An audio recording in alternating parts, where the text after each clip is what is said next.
Hello అండి. అందరికీ నమస్తే. ఈరోజు మనం క్యాలీఫ్లవర్ పచ్చడి ఎలా చేసుకోవాలో చూద్దాం. సీజన్‌తో పననేది లేకుండా మీరు ఎప్పుడు తినాలనిపిస్తే అప్పుడు ఈ పచ్చడి అన్నది మీరు చేసేసుకోవచ్చండి. మంచిగా ఊరిన తర్వాత ముక్కలు కరకరలాడుతూ టేస్ట్ అయితే చాలా బావుంటుంది. అండ్ చాలా ఈజీగా కూడా చేసేసుకోవచ్చు. మరి దీని తయారీ విధానం చూద్దాం. ముందుగా తెల్లగా ఉన్న ఒక క్యాలీఫ్లవర్ తీసుకొని మీరు చూస్తున్నట్టుగా మనకి పచ్చడికి సరిపోయేలాగా ఈ సైజులో కట్ చేసుకోవాలండి. మినిమం ఈ సైజు ఉండాలి పచ్చడికి. దీనికన్నా తగ్గిందంటే ముక్క మనకి ఊరిన తర్వాత ఇంకా చిన్నగా అయిపోతుందన్నమాట. మీరు ఈ కాడలు కూడా దీంట్లో ఇలా కట్ చేసుకొని వేసేసుకోవచ్చండి. ముక్క కంప్లీట్గా ఊరిన తర్వాత మనకి కాడలు చాలా టేస్టీగా ఉంటాయి. ఇప్పుడు కంప్లీట్గా ఈ కాలీఫ్లవర్ ముక్కలు దగ్గర దగ్గర ఒక 500 గ్రామ్స్ తీసుకున్నానమాట. పురుగన్నది లేకుండా నీట్గా చూసుకొని దీన్ని ఒక పక్కకి పెట్టేసుకోండి. ఇప్పుడు ఇక 250 గ్రాములు చింతపండు తీసుకొని బాగా వేడి నీళ్ళల్లో ఒక 20 నిమిషాలు నానపెట్టుకోవాలండి. దాని తర్వాత చింతపండుని మీరు కావాలంటే మిక్సీ వేసుకోవచ్చు. లేదు అంటే పిప్పంతా సపరేట్గా తీసేసి గుజ్జు మాత్రము ఒక బాండీలోకి ట్రాన్స్ఫర్ చేసుకోండి. ఇప్పుడు ఇలా చింతపండు గుజ్జు ఒక బాండీలోకి ట్రాన్స్ఫర్ చేసుకున్న తర్వాత స్టవ్ ఆన్ చేసి మీడియం ఫ్లేమ్ పైన ఈ చింతపండు గుజ్జు అన్నది నీరన్నది లేకుండా కంప్లీట్గా మనకి దగ్గరకు వచ్చేయాలండి. అప్పటి వరకు మీడియం ఫ్లేమ్ పైన అడుగన్నది అంటుకోకుండా కలుపుతూ మనం ఈ చింతపండు గుజ్జుని ఉడకపెట్టుకోవాలి. చూస్తున్నారు కదా, ఒక 15 నిమిషాలకి మనకి చింతపండు అన్నది ఇలా దగ్గరికి వచ్చేసింది. ఇప్పుడు దీంట్లోకి కొంచెం పసుపు వేసుకొని ఒకసారి మొత్తం కలుపుకొని ఒక 2 నిమిషాల తర్వాత స్టవ్ కట్టేసి దీన్ని కంప్లీట్గా ఆరబెట్టుకోవాలి. ఇప్పుడు స్టవ్ పైన ఒక బాండీ పెట్టుకొని 2 టేబుల్ స్పూన్ల ఆవాలు వేసుకొని ఆవాలు చక్కగా చిటపట అనేంత వరకు మీడియం ఫ్లేమ్ పైన వేయించుకోవాలి. ఇప్పుడు వీటిని ఒక బౌల్లోకి ట్రాన్స్ఫర్ చేసుకోండి.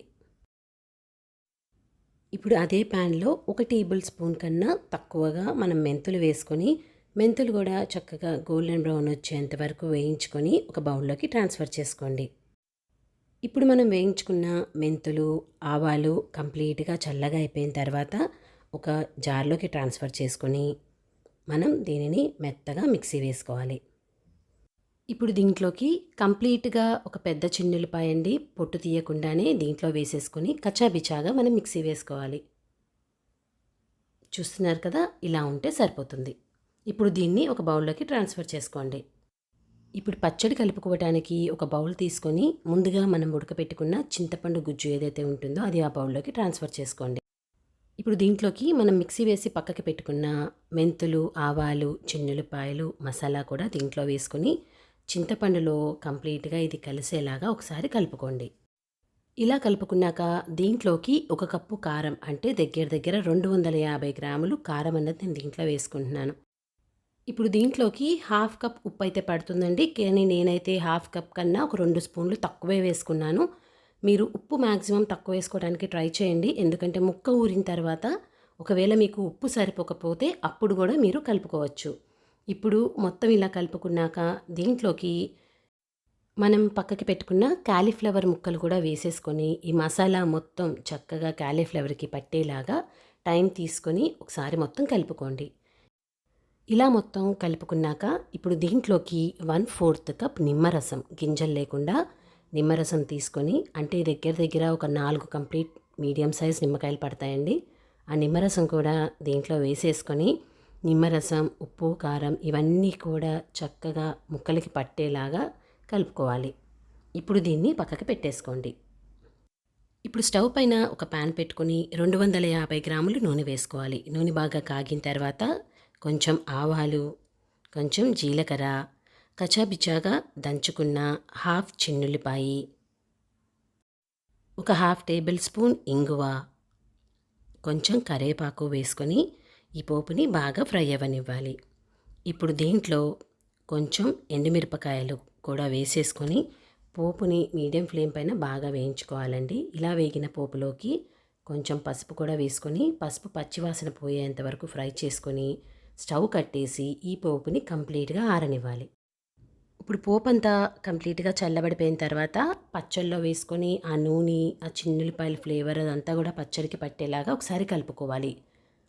ఇప్పుడు ఈ పచ్చడిని ఎంత లేదన్నా మీరు మధ్య మధ్యలో కలుపుకుంటూ మూత పెట్టేసి ఒక 3 రోజులు ఊరనివ్వాలి. ఒక 3 రోజుల తర్వాత చూస్తున్నారా నూనెంతా పైకి తేరుకొని మనకి పచ్చడి అన్నది పర్ఫెక్ట్‌గా రెడీ అయిపోయింది. మీరు ఇప్పుడు ఒకసారి టేస్ట్ చేసి ఉప్పు గనక సరిపోకపోతే మీరు ఇప్పుడైనా యాడ్ చేసుకోవచ్చు. ఈ పచ్చడి వేడి వేడి అన్నంలో నెయ్యి వేసుకొని తింటే చాలా టేస్టీగా ఉంటుందండి. మనం నిమ్మకాయ వేసుకున్నాం కాబట్టి ఆ నిమ్మకాయ పులుపంతా ఈ ముక్కలు తీసుకొని ముక్కన్నది కరకరలాడుతూ ఈ పచ్చడి చాలా టేస్టీగా ఉంటుంది. ఈ రెసిపీ ఒకసారి మీరు ట్రై చేసి టేస్ట్ ఎలా ఉంది అని మీ వాల్యుబుల్ కమెంట్స్ కింద కమెంట్ సెక్షన్లో ఇవ్వటం మర్చిపోమాకండి. ఈ వీడియో మీకు నచ్చినట్లయితే ఒక లైక్ చేయండి. మీ ఫ్రెండ్స్ అండ్ రిలేటివ్స్ అందరితో షేర్ చేయండి. ఇలాంటి మరికొన్ని ఈజీ అండ్ సింపుల్ రెసిపీస్ కోసం మన ఛానల్ సబ్స్క్రైబ్ చేయటం మర్చిపోమాకండి. Thanks for watching.